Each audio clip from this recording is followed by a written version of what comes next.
Qatar, une stratégie diplomatique en eau trouble. Analyse de la crise qui menace le premier producteur mondial de gaz naturel. Antonio Guterres au Proche-Orient pour réaffirmer son engagement vers la solution à 2 États. Coup d'épée dans l'eau ou véritable relance des négociations. 2 thèmes, 4 ambassadeurs et une voix, Léa Landman.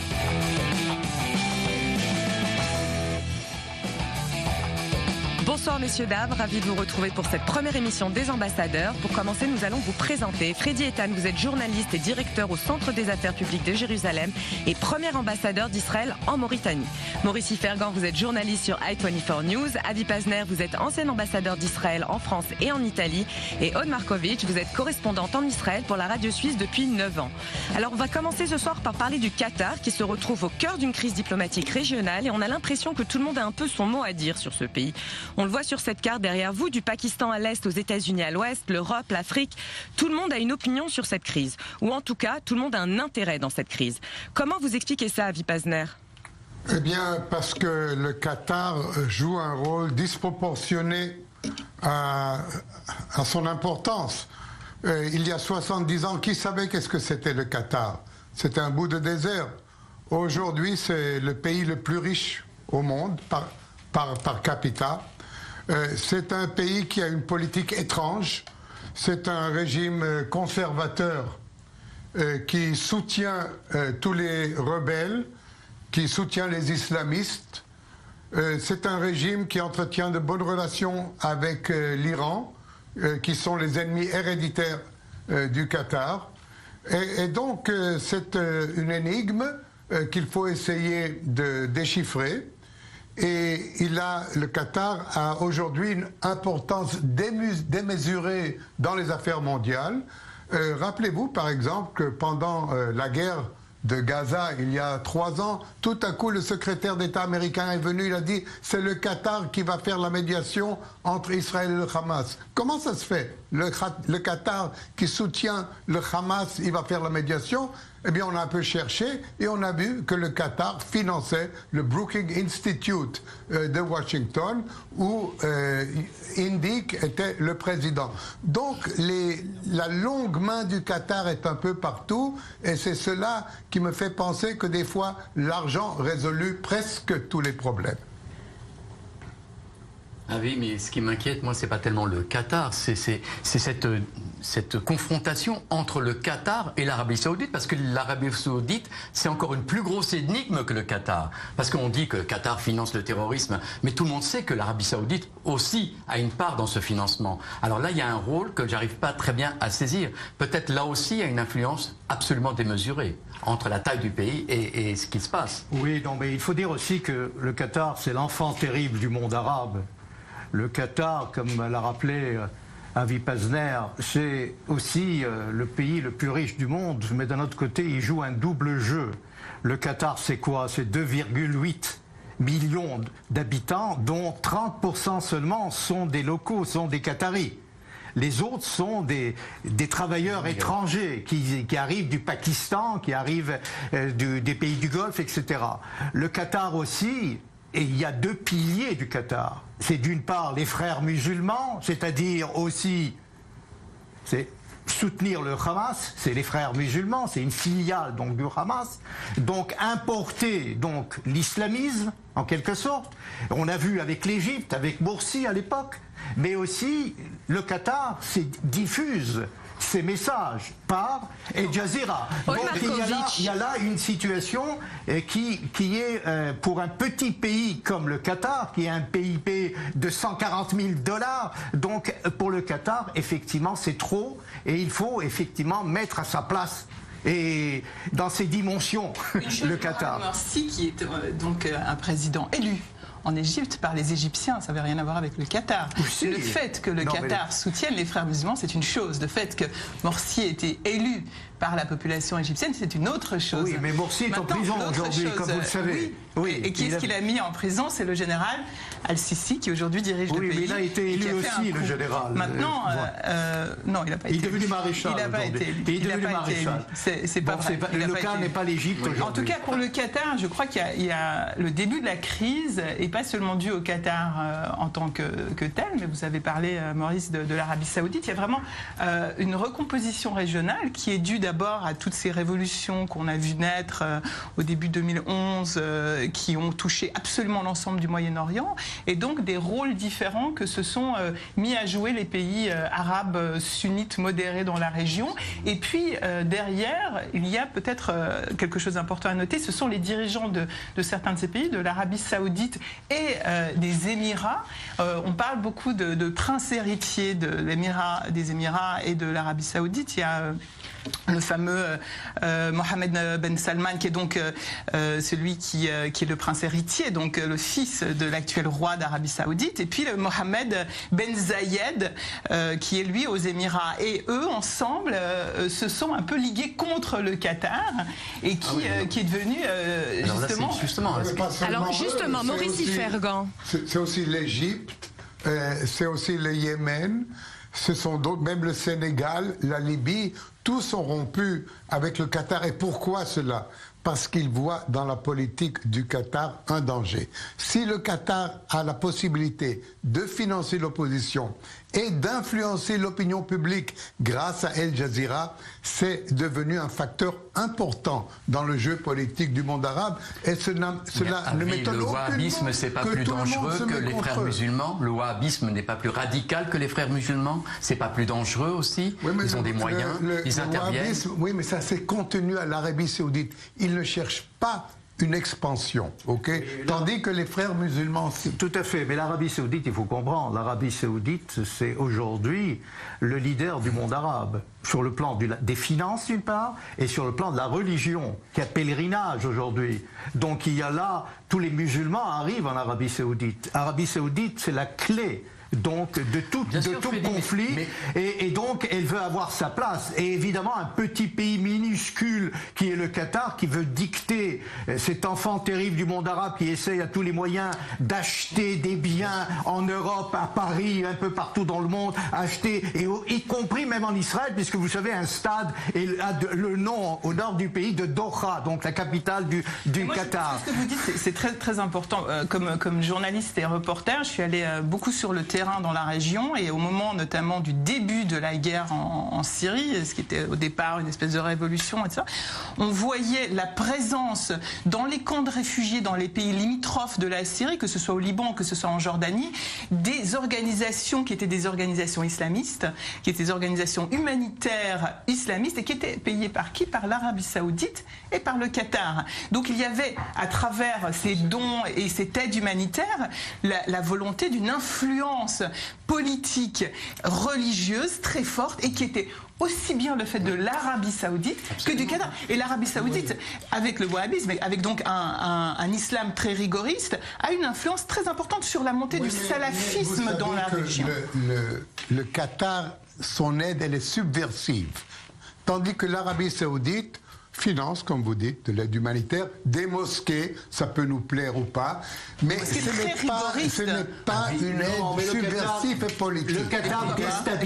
Le Qatar déstabilise les régimes. Le Qatar est responsable, une partie du Qatar est responsable de la crise aussi en Syrie. Il est responsable de ce qui s'est passé en Libye. Il est responsable avec les frères musulmans en Égypte, et je le rappelle. Vous n'êtes pas sans savoir que les emails, l'affaire des mails de Clinton nous a montré qu'elle dénonçait l'Arabie Saoudite et le Qatar comme financement du terrorisme. Mais l'Arabie Saoudite a aujourd'hui un ennemi. Les messages de au-delà du Qatar. Le Qatar est minuscule. L'ennemi premier, l'ennemi numéro un, c'est l'Iran. Et donc il faut s'allier contre l'Iran. Et s'il y a un front sunnite, y compris le leader et l'Arabie Saoudite, Donald Trump est arrivé en Arabie Saoudite, il a réuni une quarantaine de chefs d'État. Pourquoi? Contre l'étendard chiite, contre le wahhabisme, contre les chiites. Et donc c'est là le problème. Justement, Avi Pazner.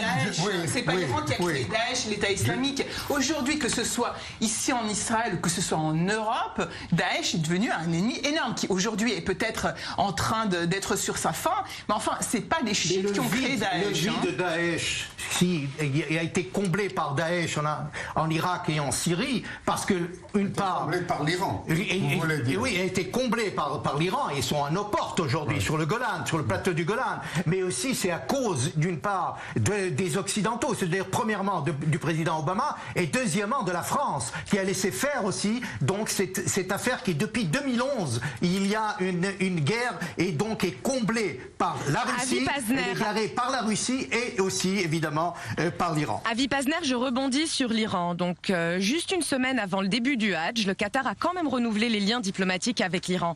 Est-ce que c'était juste pour montrer les muscles? Non, je crois que si je me mets à la place du Qatar, dont la seule frontière terrestre est avec l'Arabie Saoudite, qui est maintenant coupée par le boycott des pays arabes. Le Qatar qui se trouve en face de l'Iran, dans le golfe Persique.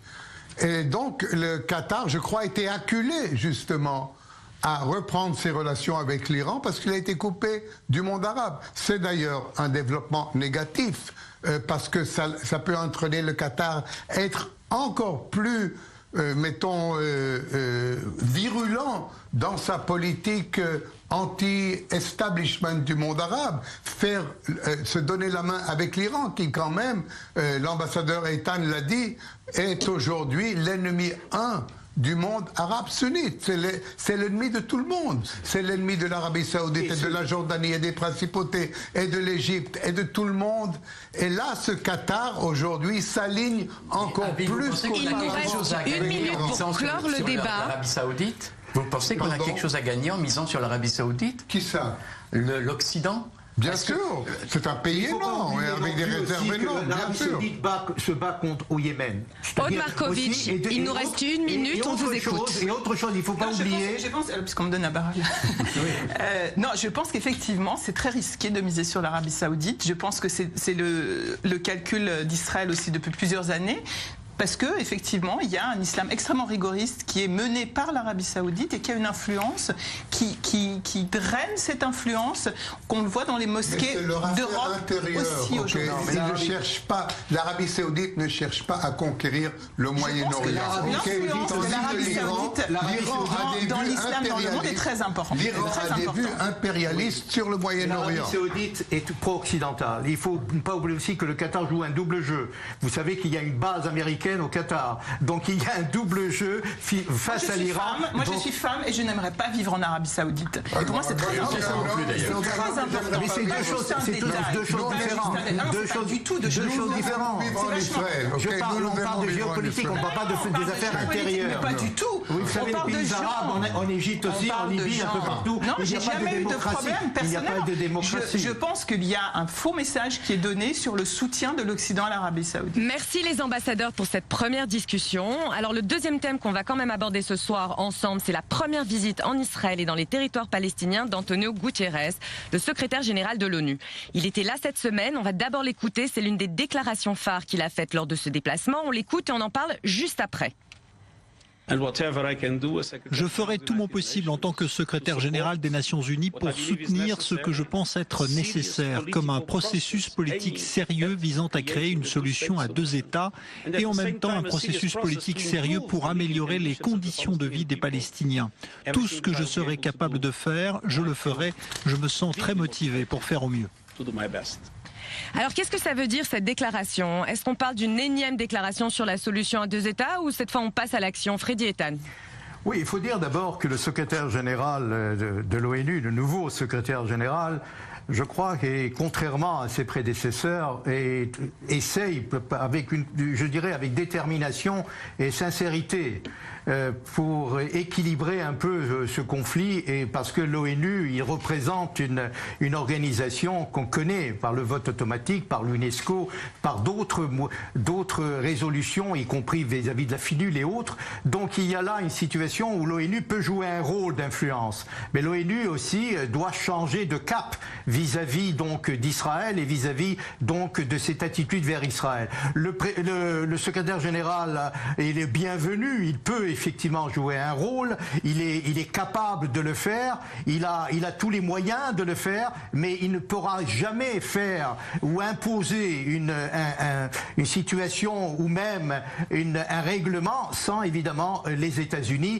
Et je crois que sauf les États-Unis sont capables de faire avancer la locomotive de la paix. D'ailleurs, les Nations Unies n'ont jamais joué de rôle dans aucun processus de paix qu'Israël avait engagé. Depuis le début de l'existence d'Israël, peut-être les accords d'armistice de 49, c'est là l'exemple, le seul exemple. Depuis lors, les Nations Unies ont été toujours en dehors du processus de paix. Et pourquoi cela? Parce que près de la moitié des membres des Nations Unies sont ou musulmans, ou arabes, ou anti-israéliens. Donc, le secrétaire général, même, je suis d'accord, il peut être mieux disposé que ses prédécesseurs, mais qui lui donne ces directives? C'est le Conseil de sécurité ou l'Assemblée générale dans des cas particuliers. Et il n'y aura jamais un cas où ces directives peuvent être vraiment balancées et certainement pas en faveur d'Israël. Alors justement, le chef de l'ONU a aussi rencontré l'envoyé spécial du président américain. Or, ils ont l'air d'être à des années-lumière. Maurice Yfergan, ça a donné quoi? Écoutez, moi, ce que je vois de ces images-là, c'est que la déclaration de Guterres sur la solution à 2 États, tout d'un coup, paraît un peu vieillotte. Après la déclaration de Trump qui a dit aux Israéliens, aux Palestiniens, faites ce que vous voulez, votre solution sera ma solution. Donc j'ai l'impression qu'il y a le vieux monde face à une nouvelle approche et il va falloir décider. Alors maintenant, qu'est-ce qu'il est sorti de cette discussion entre les Nations Unies et entre Guterres et le représentant des États-Unis?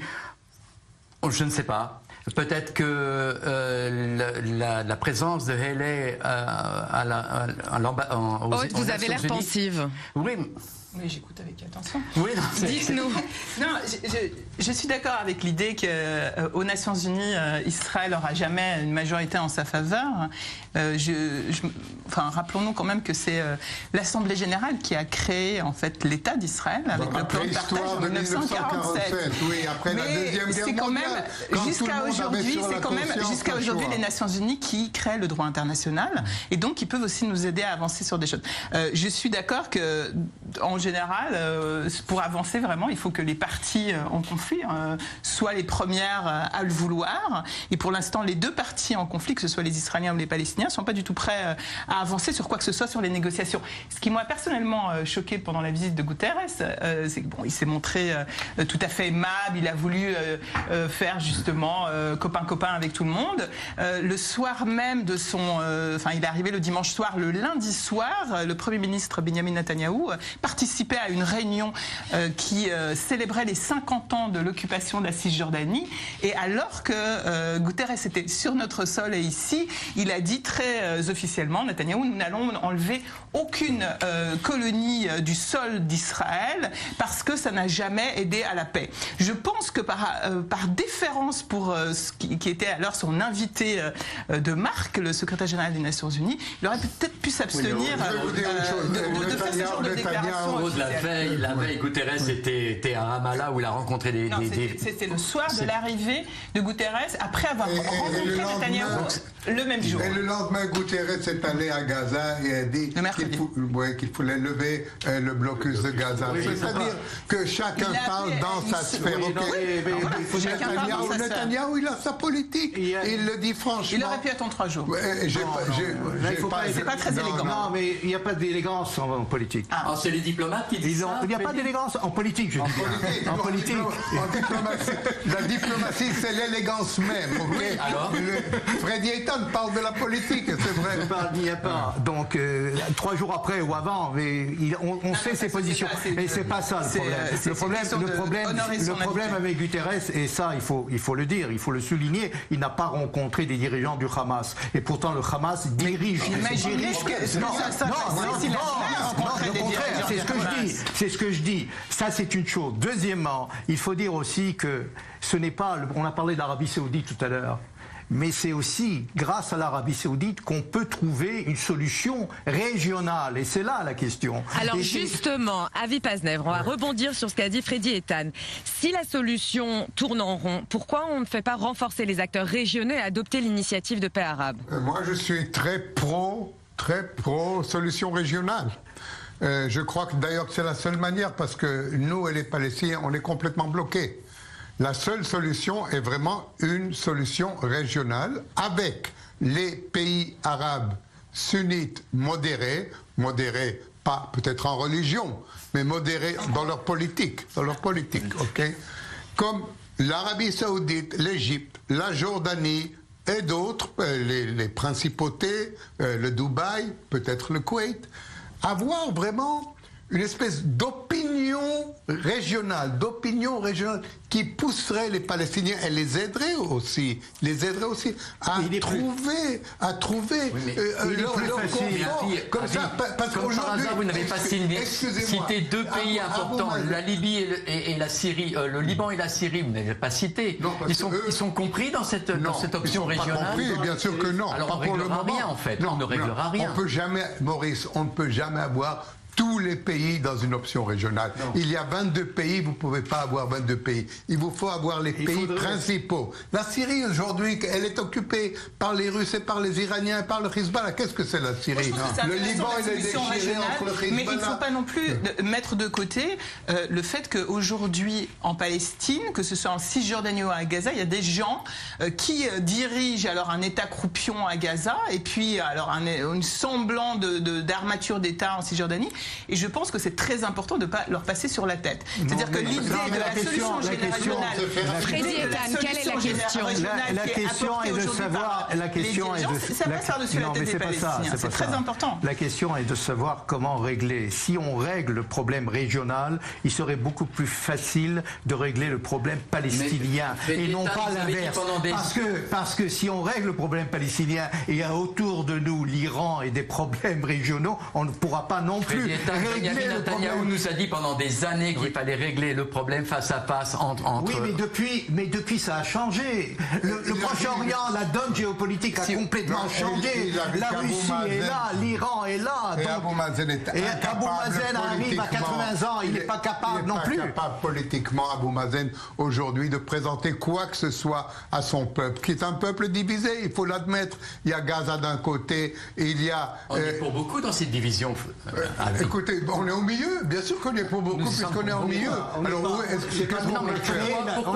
pourquoi tout d'un coup on ne parle plus de dialogue entre Israël et les Palestiniens? Pourquoi on se rabat sur cette option régionale qui, à mon avis, pose problème, parce que les principaux intéressés ne sont pas là. L'Irak, la Syrie, le Liban ne sont pas dans votre option internationale. Alors je veux bien, mais ça va être compliqué. Le Liban, c'est pas le premier intéressé.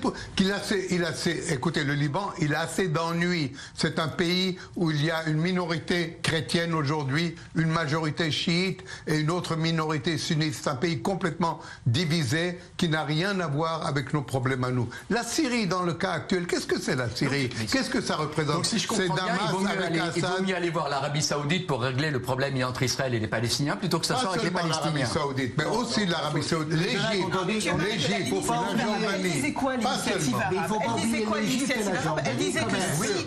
Paul Markovitch, dites-nous ce que disait l'initiative. L'initiative arabe, elle disait quelque chose de très important. Elle disait que si Israël se retirait des territoires occupés à la frontière de 1967... Négocier sur la base de 67. Il y aurait une reconnaissance des pays arabes de l'existence de l'État d'Israël. Alors, est-ce qu'aujourd'hui, on est avec un dirigeant en Israël qui est capable de se retirer aux frontières de 1967 avec une possibilité d'échange de territoire? Non. Donc, on n'en est pas là du tout. Donc, l'idée régionale, que tout le monde s'aime, etc., mais qu'on ne fait pas, en fin de compte, les demandes de l'initiative. Vous savez, c'est une base de négociation. L'idée, c'est on commence à négocier avec cette idée. Qu'est-ce que les pays arabes pouvaient dire d'autre que ça? Mais ça, c'est le point de base. Et à partir de là, on commence à négocier. Freddy Ethan, vous avez l'air sceptique, vous rigolez, dites-nous. Non, mais on a essayé depuis les accords d'Oslo, on a essayé tout. On s'est retiré de Gaza. On s'est retiré de Gaza. Laissez-moi. Mais vous m'interrompez là. Vous m'avez interrompu 3 fois. Ça va. Il ne faut pas m'interrompre. Mais quand même. On va faire un peu d'équilibre. Mais quand même. Mais laissez-moi dire. Non, en fait, il n'y a pas. On lui très bien. Maurice et moi.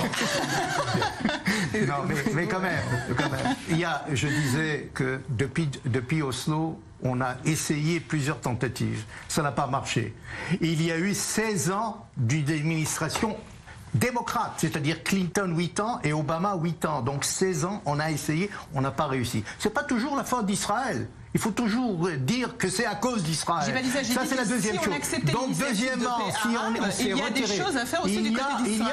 Je ne dis pas qu'il n'y a pas dans l'initiative arabe une certaine base à négocier, effectivement. Mais là, vous savez très bien que l'initiative arabe, c'est aussi la loi du retour. C'est évidemment pour les Palestiniens, et ça, on n'acceptera jamais. Donc, il y a aussi Jérusalem. Il y a d'autres problèmes. C'est beaucoup plus compliqué qu'on le pense. C'est pas noir et blanc qu'on arrive à la table des négociations. Il nous reste une minute, le mot de la fin pour tout le monde, s'il vous plaît. Non, c'est loin de là. Bon, moi, j'aimerais peut-être calmer un peu les esprits et dire que malheureusement, aujourd'hui, au jour où nous parlons, il n'y a pas de possibilité immédiatement d'engager quelque chose sans l'aide, non pas des Nations Unies, mais sans l'aide américaine. Maintenant, l'administration américaine ne sait pas encore où elle veut aller. C'est vrai que Kouchner et Greenblatt viennent ici chaque 2 ou 3 semaines, ils tatillonnent encore dans le noir. Mais s'il y a possibilité d'avancer, ça ne sera que grâce aux États-Unis, comme c'était le cas avec l'Égypte. Oui, d'accord. Moi, je pense qu'en fin de compte, on sera obligé de s'asseoir avec les Palestiniens. On sera obligé de discuter avec les Palestiniens. Alors, on va faire on va encore aller vers l'Arabie Saoudite, vers la solution régionale, pour se rendre compte que finalement, on n'est même pas d'accord avec eux. Pourquoi pas s'asseoir directement avec eux? Pourquoi ne pas enfin négocier? Vous savez, normalement, là, dans quelques jours, Abou Mazen, dont vous dites qu'il est totalement hors jeu, va faire un discours à l'Assemblée nationale dont les Palestiniens disent que ça va être historique. Oui, merci, messieurs, dames. Il est déjà l'heure de se quitter. Chaque discours d'Abou Mazen est historique. Okay. Merci à tous d'avoir participé à ce premier numéro des ambassadeurs sur i24 News. Ce débat est bien sûr à revoir en replay sur le site de la chaîne i24news.fr. Et moi, je vous retrouve la semaine prochaine à la même heure pour un nouveau numéro des ambassadeurs. Restez avec nous pour la suite de nos programmes sur i24 News.